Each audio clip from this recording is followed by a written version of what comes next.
Yeah, for me, I'm stuck between choosing two different jobs, two different countries. There's two different men in my life that Emily is torn between in certain ways. So I think that it's the season of choice, where are we gonna go? What are we gonna do? What are we gonna say? And are we going to choose ourselves in a lot of ways? And I think that for Emily, she listens more to herself and what she needs and wants as opposed to what she should do, at least near the middle to the end. She starts to grow even more of her kind of backbone in a lot of ways into these like decisions, and she becomes more French in a lot of ways, which I was excited about. And I think with Mindy, we kind of, at the end of season 2, she's reconnected and rekindled through music with Benoit and Etienne, and hasn't found out yet that Kumi has indeed broken a pact and it now lives with Gabrielle. And so I think that we see Mindy start out in a good place and then things happen. Yes, Season 3. drama.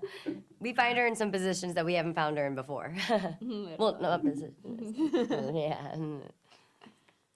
Yeah, I think it evolves with every new situation that they find themselves in, and with every kind of new experience, they get to explore the outcomes together and uplift one another when it doesn't go their way, or celebrate them when it does without judgment. And I think that's really important. Yeah, and I think that, like, on a day-to-day way, you meet those people that you could just spend all day with, and it's very easy to be in the same space with, and there's never anything not to talk about, and I think that they both, they're each other's chosen family in this city, and they both really root for each other, and also sometimes like preach to each other the advice they're not able to take themselves. And so I think that it's a really beautiful friendship.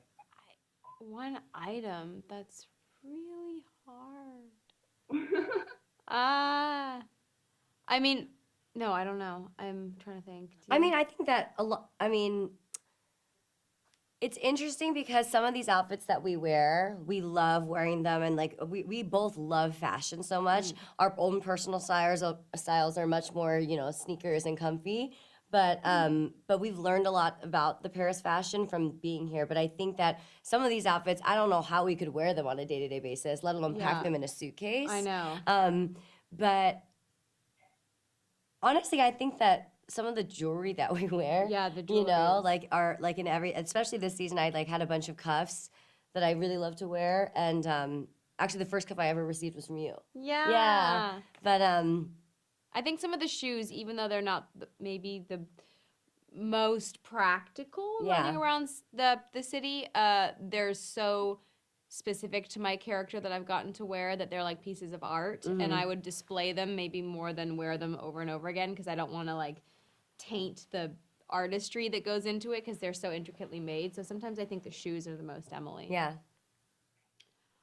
Well, I've loved exploring Canal Saint Martin, which is a really cool, artistic, foodie, alternative type neighborhood that I love, with my husband, and we scooter around the city, which is always a laugh, and it's always really fun.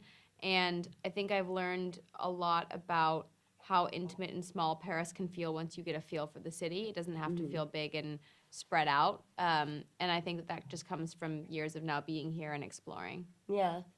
And my favorite hole in the wall place I found season 1, and that I usually take every person who visits here too, is it's called La Tâche, and it's in the 11th. And it just from the outside, it just you might walk right past it, but inside it, I think it has like dried flowers and a really lovely aesthetic, natural orange wine, and it has a new tapas menu like every month. And so